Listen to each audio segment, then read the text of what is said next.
Mesdames et messieurs, bienvenue dans cette nouvelle vidéo. Aujourd'hui, je viens vous parler de la pleine lune qui aura lieu le 31 août à 3h35 du matin, heure de Paris. Alors, on va voir à travers cette vidéo l'énergie générale de cette pleine lune avec un petit peu d'astrologie mondiale, vraiment dans les grandes lignes. Et puis ensuite, on regardera un petit peu l'état du ciel, les différentes planètes et les énergies qui vont pouvoir être accueillis à travers les différentes constellations ou les différents signes, en fonction de comment vous voyez cette astrologie qui est une astrologie sidérale indienne, donc basée beaucoup plus sur les étoiles que sur les signes du zodiaque. Et puis on terminera avec chaque ascendant, chaque constellation, bélier, taureau, etc. Et puis on regardera ce que cette lune mettra en lumière. Alors déjà, cette pleine lune a lieu dans le nakshatra qui s'appelle Shatabhishak. Shatabhishak signifie les 100 médecins en astrologie indienne. C'est une demeure lunaire, une micro-constellation si vous préférez, qui est régie par Varuna, le dieu des océans, le dieu de la nuit. Varuna, c'est celui qui a été injustement viré par Indra pour prendre le statut de chef des dieux.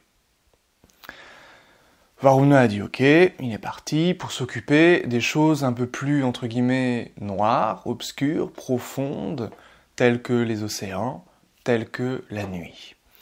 Et ce qui est très intéressant, c'est que cette lune, elle est encadrée par deux maléfiques, deux planètes d'obscurité, Saturne d'une part et le nœud nord Rahu d'autre part. Et donc, cette pleine lune vient vraiment mettre l'accent sur cette idée double, à la fois de « suis-je à la bonne place ? N'ai-je pas été injustement viré, injustement mis de côté, injustement délaissé ou rejeté dans un cercle, dans une relation, au travail, peu importe le milieu, la sphère ?» Et d'autre part, vient vraiment mettre l'accent sur la profondeur des choses, l'obscurité. C'est une pleine lune obscure, tout simplement. Évidemment, une pleine lune, c'est une opposition entre la lune et le soleil. Donc la lune, elle est pleine, elle est brillante, elle nous éclaire, donc elle met en lumière cette obscurité, paradoxalement. Shatabhishak, c'est un nakshatra régi par le nœud nord, justement. Les gens marqués par Shatabhishak sont la plupart du temps des gens méditatifs, visionnaires. Des gens qui aiment le monde de la nuit, qui aiment souvent, et ça c'est un des grands remèdes pour eux, chanter des mantras durant les soirs de pleine lune, etc. Eh bien, cette pleine lune va venir nous inviter à accueillir cette obscurité, cette ombre, qui est en nous, qui est en chacun de nous, et évidemment nous invite à la méditation, certes, comme beaucoup de nouvelles ou pleines lunes, mais ici, vraiment vers des choses un petit peu traumatisantes, vers des choses un petit peu plus profondes que d'habitude peut-être, avec cet encadrement de Saturne et du nœud nord. Des astrologues comme Alexandre Volgin pensaient que dans l'astrologie mondiale, lorsque les luminaires étaient encadrés par des maléfiques, et je pense qu'ils pensaient ça à juste titre, eh bien ça pouvait donner des événements mondiaux assez catastrophiques, des accidents, des catastrophes, des choses un petit peu de cet ordre-là. Donc à quoi pouvons-nous nous attendre avec cette pleine lune, qui effectivement est une pleine lune conjointe à Saturne, Saturne qui est la planète, certes de la persévérance, certes des grands projets qu'on planifie, de la patience, mais aussi des obstacles, du doute, de la peur notamment. Et donc, cette conjonction à Saturne, qui en plus est une planète rétrograde en ce moment, donc ça accentue cette contrariété vis-à-vis des obstacles. Donc le moindre petit obstacle peut paraître comme une immensité, peut apparaître comme une difficulté vertigineuse, poignante. Et donc, on va devoir faire face à cette énergie pendant tout le mois de septembre. C'est-à-dire ici du 31 août, date de cette pleine lune, jusqu'au 29 septembre, date de la prochaine pleine lune.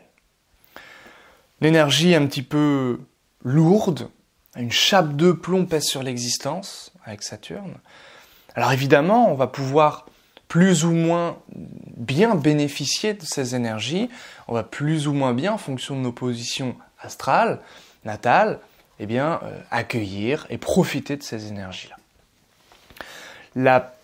Les personnes qui vont le plus profiter de ces énergies sont les ascendants Bélier, ascendant Gémeaux, ascendant Verseau, ascendant Sagittaire, ascendant Balance, principalement. Bien entendu, Saturne, c'est l'idée de structure, de plan, de fondation et de base. Et donc, tout cela va être une invitation, puisque c'est mis en lumière. Donc, l'idée, ça va être de jouer avec cette symbolique astrale. Ce qui est mis en lumière, ça va être sur quelle base, sur quelle structure on se meut, et sur quelle fondation on cherche à construire quelque chose de durable. Saturne, il n'est pas en mauvaise posture, il est chez lui, ici en Verseau, à 9 degrés, dans l'astrologie sidérale. Il est un peu contrarié parce qu'il est rétrograde, mais il est aussi plus puissant. Une planète rétrograde est une planète lumineuse. Vous verrez mieux Saturne rétrograde dans le ciel que lorsqu'il ne l'est pas. Même chose pour Vénus et Mercure, qui sont deux planètes rétrogrades et qui sont les plus brillantes, du coup, en ce moment, dans le ciel. Justement, comme Vénus est rétrograde, elle vient perturber un petit peu les relations. Ça peut être l'idée que certaines relations du passé refont surface. Ce peut être avec Mercure que certaines transactions, certains réseaux, certaines choses en lien avec la toile, avec Internet, peuvent être un petit peu bloquées. Je pense notamment au Lion, je pense notamment au Scorpion, au Taureau et au Verseau. Donc en fonction des positionnements, eh bien évidemment, le ciel répondra de manière tout à fait différente. En termes d'astrologie mondiale, la Lune, on l'a dit, est encadrée par Saturne et Rahu. C'est ce qu'on appelle en astrologie indienne Papa Kartari Yoga. Ça veut dire, si vous voulez, un encadrement de planètes un petit peu difficile. Comme j'ai pris l'heure de Paris et que, de manière générale en Europe, l'ascendant ne va pas bouger énormément, on peut penser que cette Lune étant en maison 8, avec Saturne en maison 8, eh bien cette maison 8 va être au cœur de ce mois de septembre. La maison 8, c'est quoi? C'est relié au scandale. C'est relié aux affaires étrangères. C'est relié aux impôts, aux aides sociales, et à toutes ces questions autour de tout cela. Éventuellement de l'immigration, également. On va parler de ce qui est étranger, on va parler de l'autre. La 8e, c'est la 2e de 7. On parle, 2e, de l'autre, de 7. Ça peut être lié à des événements soudains, des tensions. Ça peut perturber les marchés financiers. Pourquoi perturber? Parce que, en astrologie indienne, la Lune n'est pas amie avec Saturne. Donc ici, Saturne qui peut nous renseigner, puisque c'est relié à la maison 8 ici, sur cette symbolique-là, est perturbée. La Lune est toujours un mouvement capricieux, un fonctionnement capricieux. Donc ici, des fluctuations qui peuvent avoir lieu par rapport au marché, par rapport notamment à la bourse. Saturne va régir, et ça de manière très paradoxale, à la fois les agriculteurs, les paysans, et en même temps les hauts responsables politiques. Saturne va être évidemment en opposition au Soleil. Donc des responsables politiques vont pouvoir faire face aux chefs d'État, européens de manière générale, français notamment. Des affaires troubles évidemment entre Saturne et le nœud nord, qui peuvent avoir un lien avec l'argent, qui peuvent avoir un lien avec l'étranger. On pense aux niches fiscales, paradis fiscaux, etc. On pense à toutes les affaires de corruption C'est vraiment cette énergie qui va être dans l'air, très clairement au mois de septembre. Éventuellement de mauvaises récoltes, puisqu'on a vu que ça pouvait parler des paysans, des agriculteurs. Éventuellement donc des petites gens. Saturne va parler des gens qui sont un petit peu dans le besoin, financièrement parlant. Et la Lune peut représenter le peuple. Donc ici, voilà, il peut y avoir aussi de l'attention vis-à-vis de toutes ces questions en lien avec le pouvoir d'achat, en lien avec le fait de subvenir aux besoins de sa famille, la maison 8, encore une fois. Et puis les aides sociales, les impôts peuvent être au cœur de la préoccupation donc des Français et être remis en question. C'est souvent le cas avec la Lune qui, on l'a dit, a un mouvement toujours capricieux. Alors ensuite, évidemment, le fait que Mercure rétrograde peut perturber les échanges, les transactions et contrarier également le monde de la bourse. C'est possible, même si Jupiter est au trigone de ce Mercure. Donc, même s'il peut y avoir des retards, des délais, du doute, des gens qui vendent énormément, Jupiter tend à favoriser le commerce en termes d'import et d'export. De manière générale, ici on parle de l'Europe principalement. Les affaires étrangères tendent à être favorisées, même si la discussion peut être un petit peu... On peut revenir un petit peu sur sa parole avec Mercure rétrograde. Les négociations, c'est pas non plus le meilleur moment pour les faire, bien sûr.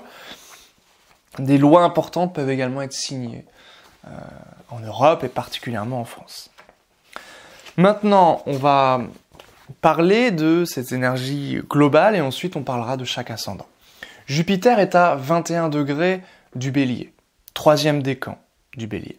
Si vous êtes marqué par le 3e décan du Bélier, du Sagittaire, du Lion, du Verseau, des Gémeaux, vous bénéficiez de ces énergies d'optimisme, de joie, de chance, d'opportunité, de sagesse, reliée à la discrimination, reliée à la sagesse de la compassion avec Jupiter. Donc vous pouvez profiter de ces énergies-là pour favoriser votre argent, votre sagesse, votre culture, etc. Saturne est retourné au 1er décan, puisqu'il est rétrograde. Donc vont pouvoir bénéficier de ces énergies saturniennes, comme on l'a dit tout à l'heure, Verseau, Gémeaux, Balance, Sagittaire, Bélier. Et en même temps, ça peut être un petit peu plus difficile pour les Taureaux, les Scorpions et surtout les Lions. Les Lions qui, on le verra, ont un petit peu du fil à retordre en ce moment. Mars est à 8 degrés Vierge, 1er décan, ici de la Vierge. Donc Mars, c'est une énergie qui est forte, qui est puissante, une grande vitalité. Pour qui? Pour les Vierges, les Scorpions, les Cancers, Capricornes et les Taureaux. Évidemment, on parle ici d'ascendant et de lune, pas du soleil dans ces constellations. Le soleil n'individualise pas assez le thème. Mercure étant au 3e décan du Lion, dont vont pouvoir bénéficier de ces énergies principalement le Sagittaire et le Bélier, la Balance et les Gémeaux, un petit peu plus difficile le Lion, quand même, puisque la rétrogradation se fait directement en Lion, les Verseaux, et puis Taureau et Scorpion. Ici dans l'opposition et au carré. Une énergie de vitalité quand même, avec le Soleil ici au 2e décan du Lion. Donc ça va profiter pour les Lions qui vont pouvoir récupérer, qui vont pouvoir reprendre un petit peu de force, de santé. Même chose pour 2e décan Sagittaire, Bélier, donc les mêmes signes, Gémeaux et Balance. Vénus étant 2e décan et rétrograde ici du Cancer, à 18 degrés du Cancer, vont pouvoir bénéficier de ces énergies vénusiennes, donc de sentiments, d'émotions, d'art, de plaisir, de beauté, d'attirance aussi. Principalement les Poissons, et puis le Scorpion, Taureau et Vierge. Et puis ils vont être un petit peu plus en difficulté vis-à-vis de peut-être leur image, leur corps éventuellement, leur bien-être, les Cancers, le Capricorne, la Balance et le Bélier. Et puis les nœuds lunaires, sont à 1 degré Bélier-Balance. Ils vont bientôt changer de signe. Ils vont changer de signe le 29 novembre avec les nœuds calculés de manière vraie, c'est-à-dire avec, entre guillemets, au plus proche de cette réalité astronomique. Et donc, ils vont bientôt transiter et ça va complètement changer la donne et je referai une vidéo sur ce transit important des nœuds. Mais de manière générale, les premiers décans béliers vont pouvoir douter un petit peu de leur image, mais en même temps c'est très bon pour leur connaissance. Ils peuvent s'occuper vraiment d'eux-mêmes. Premier décan du bélier, premier décan balance, un petit peu plus de difficultés en termes peut-être de santé. Voilà, on peut oublier son corps, ou s'oublier aussi, c'est aussi possible, dans le sport aussi parfois. Mais la plupart du temps, on peut s'oublier, notamment pour les balances en ce moment, dans le travail. On peut s'oublier éventuellement aussi dans les paradis artificiels, dans l'isolement, la solitude. C'est quelque chose qui peut être aussi possible pour vous les balances en ce moment. Maintenant, je vais faire un petit tour d'horizon de chaque ascendant, de manière très très brève. Les béliers, donc, troisième décan, on l'a vu, favorisé avec Jupiter, planète de l'opportunité, de la chance, des affaires. Premier décan, plutôt une période de doute, on se cherche, mais c'est favorable, on l'a dit, pour la connaissance de soi. On peut avoir peur un petit peu de sa santé, de tomber malade, ou tout simplement difficulté vis-à-vis de l'image qu'on peut renvoyer.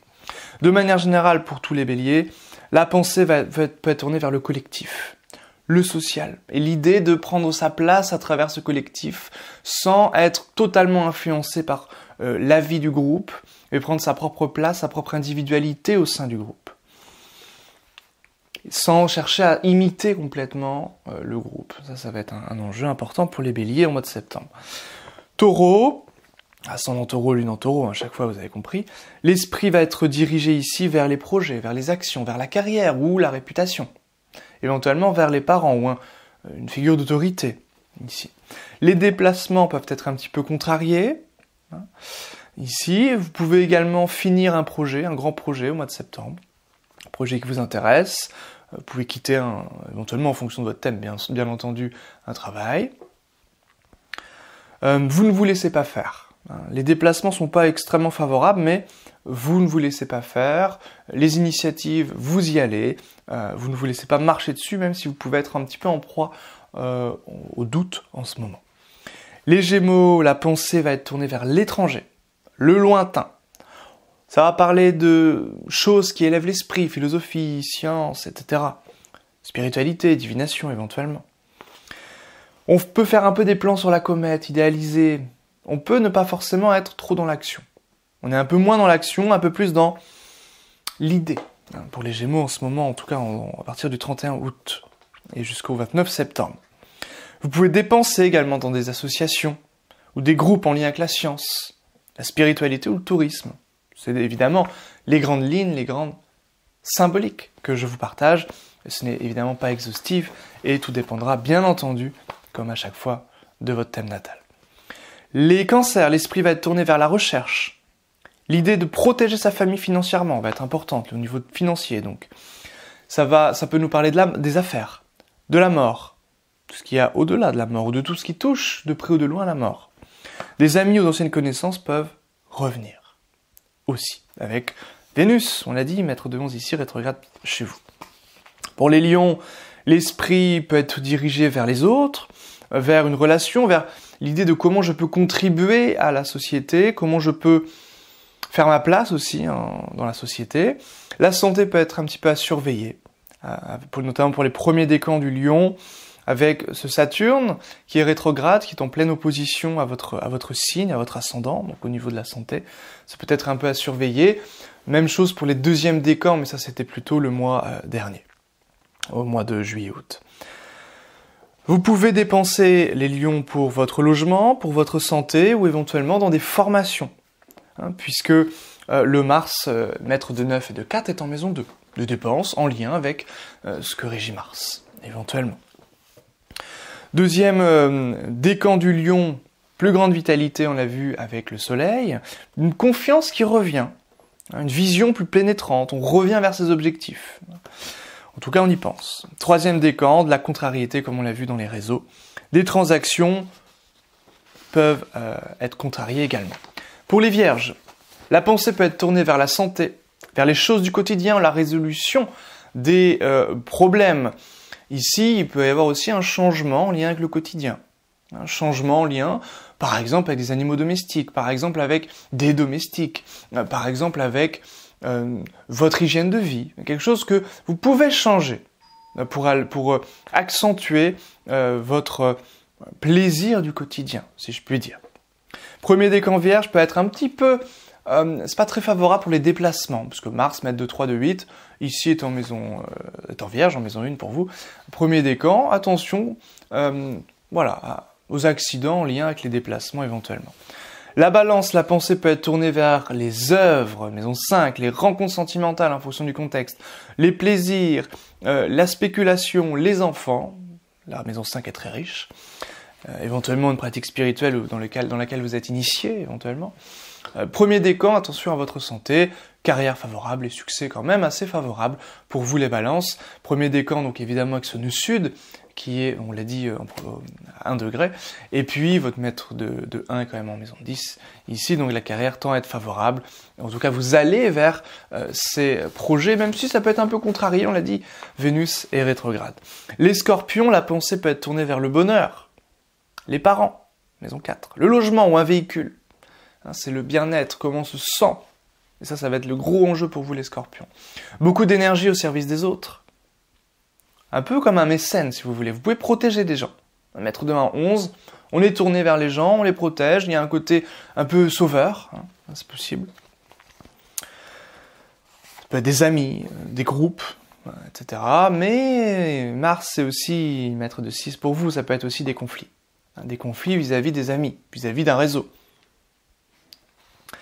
Sagittaire, pensée tournée vers l'initiative, l'action, les déplacements, la fratrie. On peut se déplacer pour un enfant, une rencontre sentimentale, un projet créatif, des plaisirs également, aller au théâtre, etc. C'est un bon mois pour vous détendre les Sagittaires. Capricorne, la pensée est tournée vers la sécurité matérielle, maison 2, la connaissance, ou vers ce qui est dit et entendu. C'est bien pour la musique, par exemple. C'est bien pour travailler sur votre langage, sur votre discours, et évidemment pour gagner de l'argent et tout ce qui touche ici à la sécurité matérielle également. L'ambiance familiale peut être un petit peu louche, un petit peu lourde, avec ce Saturne rétrograde en maison 2 avec la Lune qui lui veut un petit peu du mal. Bon, des choses un petit peu de cet ordre-là. Le foyer peut être un petit peu source, pas de discorde, mais bon, il y a quelque chose, en tout cas, qui s'opère, un dialogue qui s'opère entre la sécurité matérielle et le foyer. Tout simplement, peut-être qu'on veut le meilleur pour sa famille. Verseau, la pensée est tournée vers soi-même, maison 1, logique, vers son image, vers son identité, et oui, parfois c'est important aussi de penser à soi, vers la connaissance de soi. Ça peut aussi être en lien avec la santé, le corps, l'image qu'on a, les régimes, je veux être plus musclé, peu importe. Mais ici, ça peut avoir un lien très fort avec la santé, avec le corps, ici, de manière générale. On peut aussi avoir besoin de plus de solitude, d'être plus en retrait pour les Verseaux. Et puis enfin, les Poissons, la pensée va être tournée plutôt vers le passé, vers le mysticisme, la poésie, vers la solitude. Un besoin de s'isoler va être important pour vous, les Poissons, ou besoin de s'évader, tout simplement. Paradis artificiel, pays lointain, les jeux vidéo, peu importe. On veut s'enfuir, on veut s'évader. On a un besoin de s'évader. Donc les choses en lien avec la médecine, l'étranger, les changements en lien avec la conscience peuvent tout de même favoriser votre argent, vos finances. Et c'est un bon moment pour vous pour investir. Voilà ce que j'avais à vous dire par rapport à cette pleine lune. N'hésitez pas à me faire un petit coucou dans les commentaires, à liker, à partager la vidéo, à rejoindre le canal Telegram où je partage 2 à 3 fois par semaine du contenu privé pour vous apprendre l'astrologie, vous partagez des choses inspirantes en lien avec l'astrologie occidentale et astrologie indienne également.